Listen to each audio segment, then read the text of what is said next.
Hey guys, how's it going? Hope you're doing well. My name is Crown, and today I'm going to read you some very interesting stories that I hope that you're gonna love. And now, without further ado, let's go!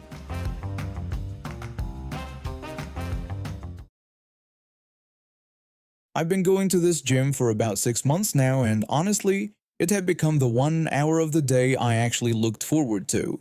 Not because I loved working out, I didn't, but the yoga studio tucked away in the back corner of the building. That was my sanctuary. The studio was tiny, maybe big enough for 12 people if everyone squeezed in tight. Because of that, the gym set up an online booking system. You logged in, picked your class time, reserved your mat space, and your name showed up on a little printed card taped to the floor. Simple, fair. First come, first served. The whole thing cost $15 per class if you weren't a member, but since I had the gym membership, it was included. I always booked the back left corner. Always. It wasn't some grand philosophy or anything. I just liked being near the wall, away from the door where I could stretch without feeling like someone was watching me fumble through poses I barely understood. Today was no different. I booked my spot 3 days ago, right when the schedule opened up. The class was supposed to start at 6:30 p.m., so I made sure to leave work early. When I walked into the studio that afternoon around 6:20 p.m., I was about 10 minutes early. A few people were already there, quietly rolling out their mats, adjusting their water bottles, doing that pre-class thing where everyone pretends to stretch but is really just trying to wake up. I spotted my card immediately. Back left corner, my name printed neatly on it. Perfect. I dropped my bag against the wall, pulled out my mat, and started unrolling it over the taped square. The studio had that calm, slightly incensey smell that made you feel like you should whisper. I took a breath, started to relax, then she walked in. She was probably in her late 40s, wearing one of those matching yoga sets that probably cost at least $80. Hair pulled back in a perfect ponytail. She had this air about her, like she was scanning the room for something that didn't meet her standards. Her eyes landed on me. She walked straight over, not even hesitating, and stood right next to my mat. She told me I needed to move. I blinked up at her, still crouched down, one hand on my mat. I asked her what she meant. She said she liked that corner and I needed to move. I looked down at the card with my name on it, then back up at her. I pointed out that this spot was reserved, and it had my name on it. She said she didn't care. She told me she always used that corner. She said she'd been coming to this class for over 2 years, and nobody had ever given her a problem about it. I explained that I'd booked it online, and that's how the system worked. I mentioned that the booking system had been in place for at least 6 months now, so she should know about it. She rolled her eyes, literally rolled them like I just told her the earth was flat. She said I was being so dramatic, and that it was just a spot. She told me to move. I stayed where I was, mostly because this whole situation felt ridiculous. I told her I wasn't being dramatic, and that I'd reserved this spot 3 days ago. I said if she wanted it, she should have booked it online like everyone else was supposed to. She let out this exasperated, "Oh my God." Then she bent down, grabbed her mat, and dropped it directly on top of mine. Just plopped it down like I wasn't even there. I stared at her. I asked if she was serious right now. She said I was making a huge deal out of nothing. She added that she'd talked to management before about preferring this spot and they never had an issue with it. I told her that didn't override the reservation system. A couple of other people in the class were watching now, trying to pretend they weren't. One woman near the front had her phone out, probably texting someone about the drama unfolding in yoga class.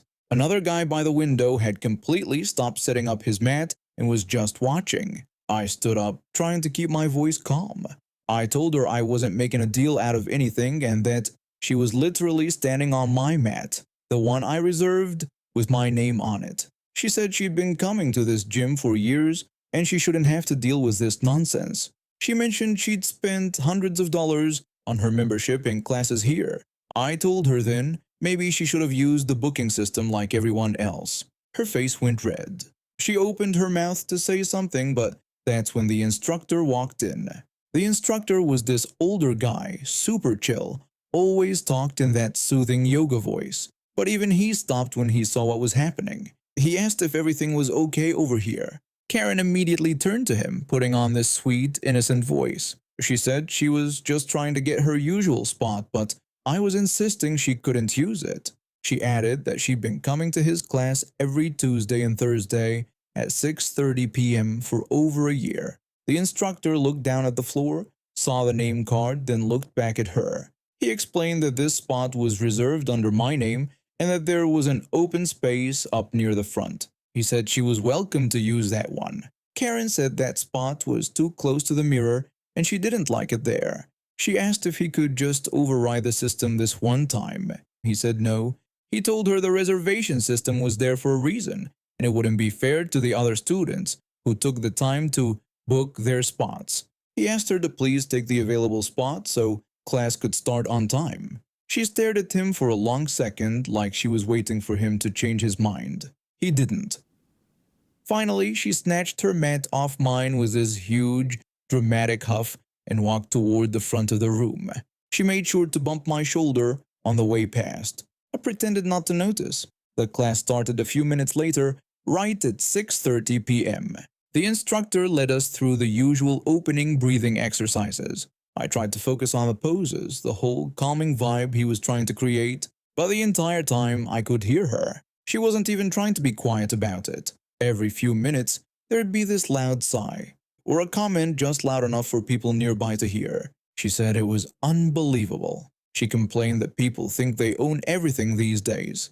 She said she couldn't even do yoga anymore without running into entitled people. During one of the balance poses, she purposely wobbled loudly and said the front spot was throwing off her entire practice. I ignored her, or at least I tried to. A couple of times I caught the instructor looking her way, but he didn't say anything at first. Probably didn't want to make it worse. But around 20 minutes into the class, when we were supposed to be in a quiet meditation pose, she let out another loud huff. The instructor finally spoke up. He reminded everyone that this was a shared space and asked that we all respect each other's practice with silence. Karen went quiet after that, but I could feel her staring daggers at the back of my head for the rest of the class. By the time class ended at 7:30 p.m., I was more tense than when I'd walked in. So much for relaxation. I started rolling up my mat, and she walked past me toward the door, still going on about how ridiculous everything was, how absolutely ridiculous, and how the gym had changed so much. The woman who'd been texting earlier came over and caught my eye. She gave me this sympathetic smile. She told me I'd handled that way better than she would have. I thanked her and said I just wanted to do yoga in peace. She said Karen was here every week and always had some issue with something. She mentioned that last month Karen had complained to management about the temperature being 1 degree too cold. She said the week before that, Karen had tried to get someone kicked out for wearing perfume to class. Great. So this wasn't a one-time thing. This was just who she was. The guy who'd been watching earlier also came over. He said he'd actually stopped coming to the Tuesday classes a few months ago because of her constant complaints. He said he only came back because he heard the reservation system might help. I told him I hoped it would, but clearly she wasn't planning to follow it. He laughed and said some people just think the rules don't apply to them. I packed up my stuff and headed out, trying to shake off the weirdness. The whole thing was so absurd. I didn't own the corner. I didn't own anything. I just reserved a spot through the system that was specifically designed for this exact purpose. Fair and square. I'd followed the rules, paid my membership fees, and showed up on time. But apparently that was too much to ask. When I got to my car, I sat there for a minute before starting the engine. I pulled out my phone and went to the gym's app. I booked the same spot for Thursday's class at 6:30 p.m. If she wanted that corner, she was going to have to actually use the system like everyone else. I wasn't backing down. When my coworker first told me about her supposed allergy, we were in the break room, and I just brought in a batch of chocolate chip cookies. She approached me with a concerned look on her face. She asked me what kind of eggs I used in the cookies. I told her just regular eggs and asked why it mattered. She explained that she needed to know if they were white or brown because she was allergic to white eggs, but brown ones were fine. I stared at her for a second, genuinely confused. I had to say something. I pointed out that it didn't really make sense, since there's no nutritional difference between white and brown eggs. The only difference is the breed of chicken that laid them. If she was allergic to one, she'd be allergic to both. Her face went red, and I could tell she was getting defensive. She insisted that she knew what she was allergic to and that she'd gotten sick from white eggs multiple times. Brown eggs had never made her sick. Before I could respond, another co-worker who'd been standing nearby jumped in. She told me that just because there's no nutritional difference doesn't mean there's no difference at all. She said I wasn't a doctor and that my co-worker knew her own body. I raised my hands in surrender and told them I'd keep it in mind. From that day forward, I decided to just stay quiet whenever she brought up her allergy to new people. It wasn't worth the argument, and honestly, I didn't care enough to fight about it. But here's where things get complicated. I buy my eggs in bulk from a warehouse store, 72 white eggs at a time, and they're cheap, they last forever, and they're convenient. I wasn't about to go out and buy a separate carton of brown eggs just for the occasional batch of cookies I brought to work. So I made a choice. Whenever she asked me what kind of eggs I used, I lied. I told her brown eggs. She would thank me for checking and eat whatever I brought. Cookies, brownies, banana bread. Never once did she have a reaction. Not even a sniffle. Because of course she didn't. She's not actually allergic. This went on for months. I brought in treats maybe once every few weeks, and every single time she'd ask, I'd lie and she'd be fine. Part of me felt guilty about lying, but the other part of me knew I was right. There was no allergy. If there were, she'd have ended up in the hospital by now. Then, a few weeks ago, everything blew up. A new woman started working in our office and sat in the desk next to mine. We've been chatting throughout the day when my co-worker with the supposed allergy walked past and mentioned to someone else that they needed to check what kind of eggs were in the muffins someone brought in. My new desk neighbor asked me what that was about. I explained that my co-worker said she was allergic to white eggs but not brown ones. The new woman asked what the difference was. I told her it was literally just the color of the shell and nothing else. I added that my co-worker wasn't actually allergic. She asked why my co-worker thought she was allergic if she wasn't. I said I had no idea. Maybe she had a bad experience once and blamed it on white eggs. But I'd been using white eggs in everything I brought for months, and she'd never had a reaction. I thought we were having a private conversation. The second co-worker, the one who'd defended her months ago, was walking by and heard everything. She shouted and asked me what I just said. I turned around and she was staring at me like I'd just confessed to murder. I asked her what was wrong. She demanded to know if I'd been lying and using white eggs this whole time. I confirmed that I had been because my co-worker wasn't actually allergic. There's no such thing as being allergic to white eggs, but not brown eggs. She screamed that my co-worker could have died.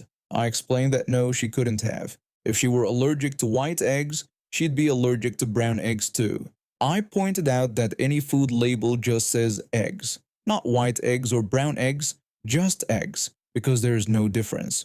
She wasn't listening. She stormed off and went straight to my co-worker with the allergy. I watched from across the room as she whispered furiously, pointing at me. My co-worker's face went pale, then bright red. She turned and looked at me with pure betrayal. For the rest of the day, they both avoided me. The next morning, I found out they'd been telling everyone in the office that I'd been trying to kill her, that I deliberately poisoned her food, that I was reckless and dangerous. I tried to defend myself to a few people, but most of them just gave me uncomfortable looks and changed the subject. One person told me I should have just bought brown eggs if it mattered that much to her. Another said I shouldn't have lied even if I didn't believe in the allergy.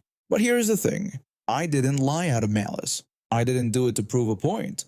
I just didn't want to buy two different kinds of eggs when I knew scientifically that there was no difference. And I didn't want her to feel excluded from office treats over something that wasn't real. The whole situation came to a head when our manager called me into his office. Both of them had filed complaints against me. I explained everything.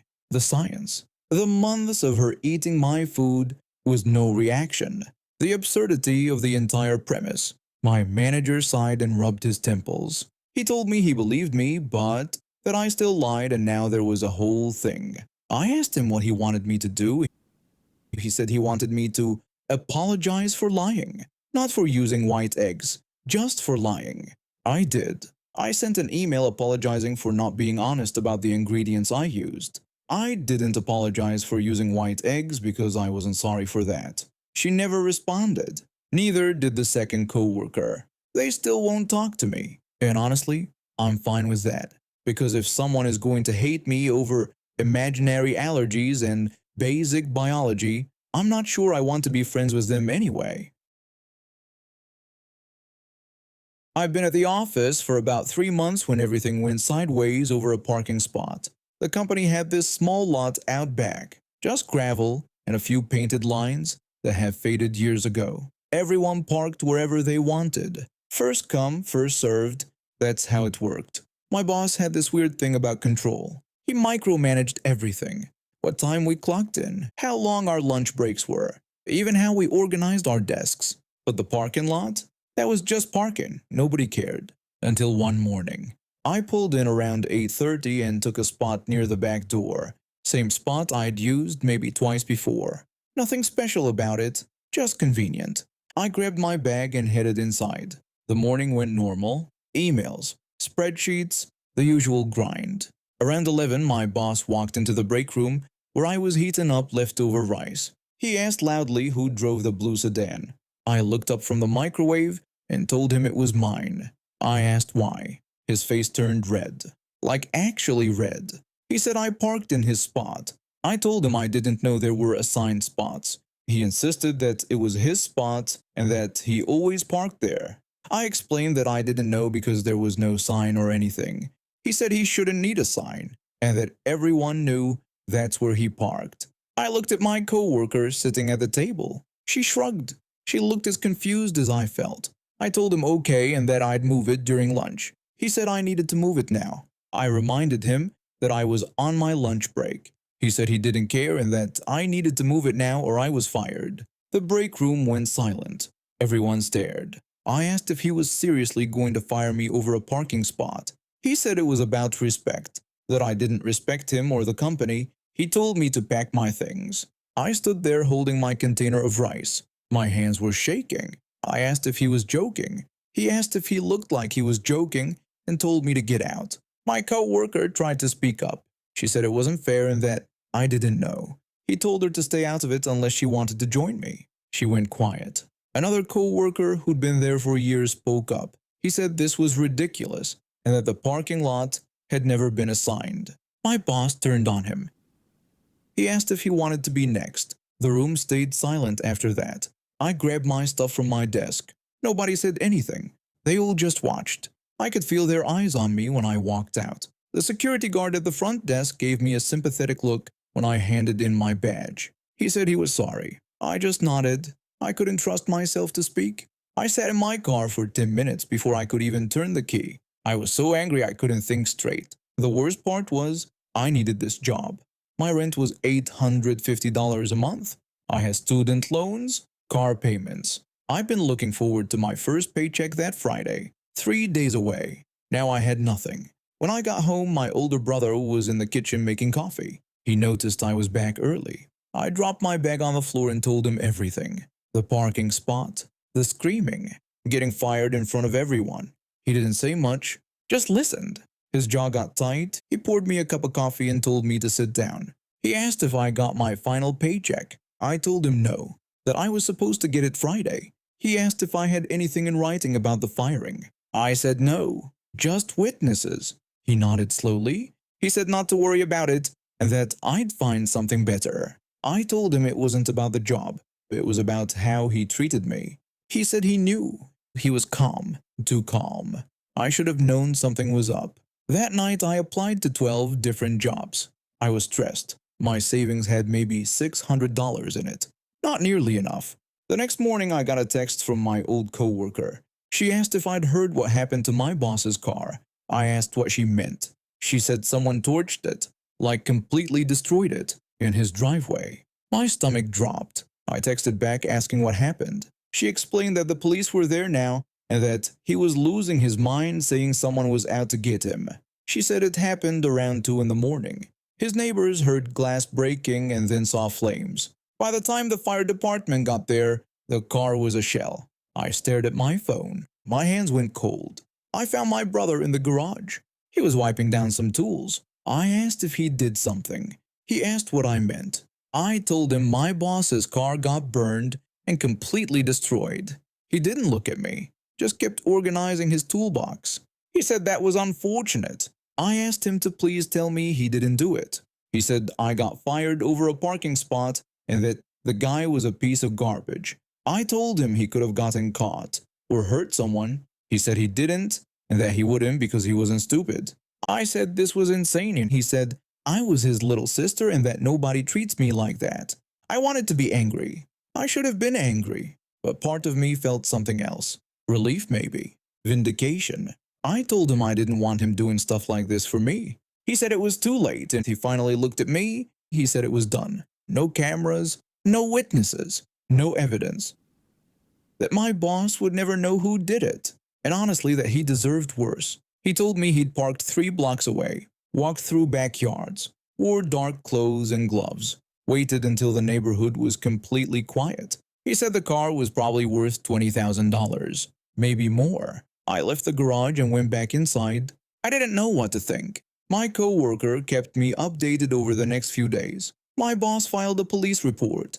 They questioned neighbors. Nobody saw anything. The investigation went nowhere. He tried to claim it was me. Told the cops I had a grudge. They talked to me once. Asked where I was at night. I told them I was home all night. My brother backed me up. They asked a few more questions and then left. They dropped it after that. A week later, my old coworker told me something interesting. She said my boss tried to claim the car was worth $35,000 on the insurance, but it was only worth about $18,000. The insurance company investigated. They denied most of his claim, said he was trying to commit fraud. He ended up getting maybe $12,000. Not enough to replace it. He had to take out a loan for the rest. Weeks passed, then months. I found a new job at better pay. $900 more a month than my old one. Better boss. Better everything. My brother never brought it up again. Neither did I. I found out years later that he'd used gasoline-soaked rags and glass bottles. Walked 3 blocks from where he parked. Wore gloves. Burned the clothes after. Thought of everything. He told me he'd been planning it the moment I came home crying. That nobody was going to treat his sister like garbage and get away with it. I don't agree with what he did. I never will. Violence isn't the answer. Revenge isn't worth the risk. But I'd be lying if I said I didn't appreciate knowing someone had my back like that. My boss lost his car. His insurance tried to deny the claim. He ended up having to take out a loan for a new one. His credit took a hit because of the fraud investigation. The company got new management a year later. People said he got demoted. Lost his little kingdom, had to report to someone else for the first time in years. I heard he hated it, that he complained constantly, that people finally started pushing back against his control issues. I never saw him again. And honestly, I'm fine with that. I've been collecting pins and going to conventions for a while now.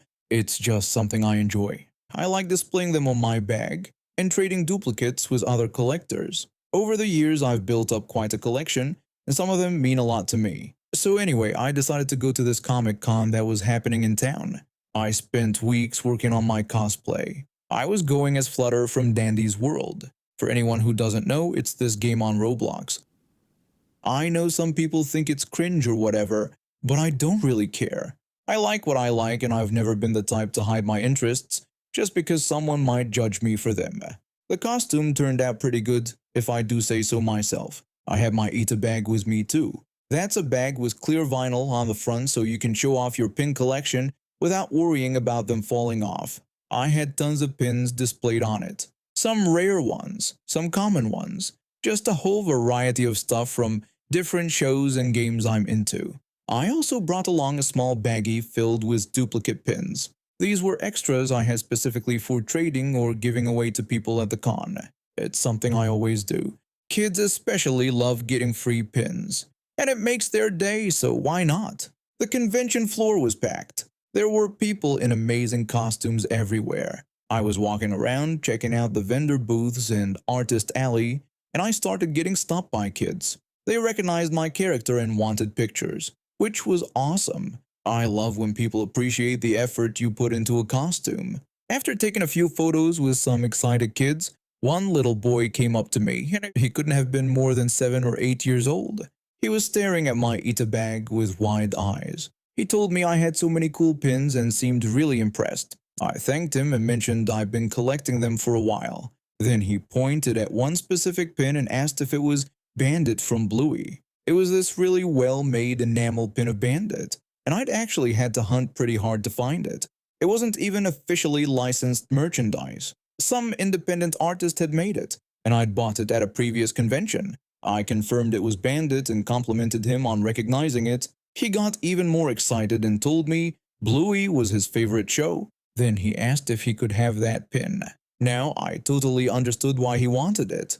It was a great pin, but it wasn't one of my duplicates. And like I said, it had taken effort to track down. Plus, it meant something to me. I told him he couldn't have that specific one, but I pulled out my baggie and said he could pick any pin from there instead. I crouched down so he could see them better. There had to be at least 20 or 30 pins in there from various shows and games, some Pokemon ones, some cartoon characters, a few gaming-related ones. The kid's face lit up when he looked through the baggie. He spent a minute carefully examining each pin before picking out one with a cute cartoon character on it.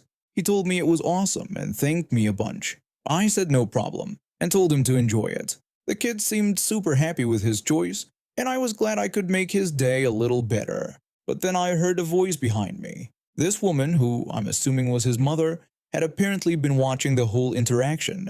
She walked over with this expression on her face that I can only describe as entitled irritation. She asked me if I really needed that pin. I turned around, genuinely confused about what she was talking about. I asked her what she meant. She repeated her question, asking if I really needed that pin. Then she added that I looked a little too old for this stuff. I just stood there for a second, completely dumbfounded that this was actually happening. Here I was at a comic convention, a place literally designed for people of all ages to celebrate the things they love, and this woman was telling me I was too old for my own belongings. I told her that it didn't matter if I needed it or looked too old for it. I explained that it was my pin and it wasn't for trade. The kid, bless his heart, actually tried to defend me. He told his mom it was okay because I'd given him a different one, but she wasn't having it. She insisted that her baby deserved it and added that he was the correct age bracket for the show anyway. Her logic made absolutely no sense. Just because her son was in the target demographic for Bluey didn't mean he had some inherent right to my personal property. I'd already given him a free pin. What more did she want from me? Before I could respond, my phone started ringing. I looked down and saw it was my aunt calling. Perfect timing, honestly. I needed an excuse to get away from this situation before I said something I'd regret. I told the woman I needed to take the call and turned away quickly, putting the phone to my ear. I kept looking back over my shoulder to make sure she wasn't following me, but thankfully, she stayed put. I could see her grabbing her son's hand and pulling him in the opposite direction, probably complaining about me to anyone who would listen. My aunt was just calling to ask where I was at the convention so we could meet up for lunch. I told her about what had just happened, and she was shocked. She said some people have no boundaries and that I'd handled it well by just walking away. The rest of the day went smoothly after that. I didn't run into the entitled mother again, which was a relief. I took more pictures with people, traded some pins with other collectors, and bought some cool artwork from the artist alley. I even met someone who had the same item bag as me, and we spent like 20 minutes geeking out over our collections. But that interaction stuck with me. I kept thinking about how absurd it was. Does it really matter that much if I happen to like a kid's show and want merch of it? Why do people feel the need to police what others enjoy, especially at a place like a Comic-Con, where everyone is there to celebrate their interests? The whole thing just reminded me that some people will always find something to complain about. They see someone enjoying themselves and have to make it about what they think is appropriate or fair. Never mind that I'd already been generous by giving her kid a free pin. Never mind that the pin she wanted belonged to me and had sentimental value. In her mind, her son deserved it more just because of his age. I wonder if she acts like that in other situations too. Does she walk into stores and demand discounts because her son deserves things? Does she tell other parents their kids are too old for certain toys?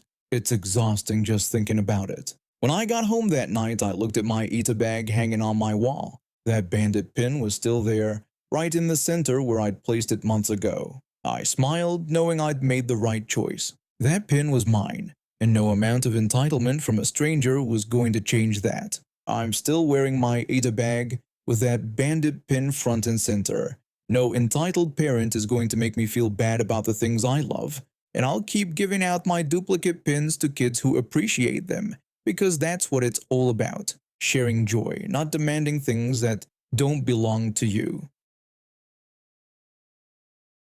I'd worked at the same company for about 7 years when management announced they were partnering with a local college to offer us degree programs. The best part? They'd covered tuition. All we had to pay for were the textbooks. It seemed too good to pass up, so I signed up along with about 15 other people from different departments. The program itself was intense. We'd work our regular shifts, then head to classes 2 evenings a week and most Saturdays. I didn't mind the workload. What I did mind was one classmate who seemed to have a serious problem whenever women spoke up. This guy, let's call him Albert, worked in a different department than me. I'd seen him around the building but never really interacted with him before the program started. Within the first few weeks of classes, I noticed something odd. Whenever one of the women in our cohort gave a presentation or even participated heavily in class discussion, Albert would suddenly develop all sorts of physical issues. I thought maybe he just had allergies or something. During the second week, one of my female classmates was presenting on business ethics. About 5 minutes into her talk, Albert started coughing. Not the kind of cough you do when you're trying to clear your throat quietly. These were loud, dramatic coughs that echoed through the classroom. Everyone kept looking over at him. The woman presenting lost her train of thought twice. The next week, another woman was up front discussing organizational behavior. Albert didn't cough that time, instead he kept shifting in his seat, making his chair squeak loudly. Then he started tapping his pen against the desk in this irregular rhythm that made it impossible to concentrate. I started paying closer attention after that. When the men in our group presented, Albert sat there quiet as a mouse, attentive even. He'd nod along, take notes, sometimes ask thoughtful questions at the end. But the moment a woman stood up front, he transformed into the most disruptive person in the room. During one presentation, he kept rustling papers. During another, he suddenly needed to reorganize everything in his bag, complete with the sound of zippers opening and closing. One time, he even got up to use the bathroom right in the middle of a woman's talk, making sure his chair scraped loudly against the floor when he left. The other women in the program noticed too. We'd commiserate after class about how obvious it was, but nobody wanted to make waves. We were all employees of the same company after all. Calling out a coworker for what could technically be denied as intentional behavior felt risky. Then came my turn to present. I'd spent 2 weeks preparing my presentation on strategic management. I practiced it so many times I could probably recite it in my sleep. I knew my material inside and out. I was actually excited to present because I felt really confident about the work I'd done. I got up in front of the class and started strong. About 3 minutes in, right when I was explaining a complex concept about competitive advantage, Albert started coughing. Loud, barking coughs that made half the class turn around to look at him. I paused, waiting for him to finish. He did, and I continued. 30 seconds later, he coughed again. Then again. I tried to push through, raising my voice slightly to talk over him. Then he started knocking his feet against the table leg. The rhythmic banging competed with my voice for everyone's attention. I could see my classmates' eyes darting between me and Albert, clearly distracted. That's when something inside me snapped. I'd watched this man disrupt every single woman who'd presented before me. I'd listened to my female classmates express frustration and hurt over being treated this way, and I was not about to let him ruin the presentation I'd worked so hard on. I stopped mid-sentence and turned to look directly at Albert. I asked him if he had a cold. Albert looked startled. He shook his head no. I asked him if he was having an asthma attack and if I should call for our EMT. The classroom had gone completely silent. Everyone was staring at us now, but for a different reason. Albert's face was turning red. He shook his head again, more vigorously this time. I told him he might also want to consider changing his laundry detergent because his clothes seemed to be making him quite uncomfortable. Several people in the class made small sounds, trying to suppress laughter. Albert suddenly became very interested in staring at his desk. I said that if he was sure he was all right, then I would continue. I turned back to my presentation and picked up exactly where I'd left off. The rest of my talk went smoothly. Albert didn't make a single sound. He sat there perfectly still, not even making eye contact with anyone. When I finished, the professor praised my presentation and gave me an A. Several of my female classmates gave me subtle thumbs up when I returned to my seat. After class that night, 3 of the women pulled me aside in the parking lot. They thanked me for saying something. One of them admitted she'd considered dropping the program entirely because Albert's behavior during her presentation had rattled her so badly. Albert never disrupted another woman's presentation for the rest of the program. Whenever a woman stood up to speak, he sat perfectly still, hands folded, looking straight ahead. It was amazing how quickly he could control himself once someone called attention to what he was doing. We all graduated from the program about a year and a half later. I saw Albert at the ceremony, but he made sure to stay on the opposite side of the room from me and the other women in our cohort. And now we have reached the end of today's stories. Thank you for watching, and see you next time.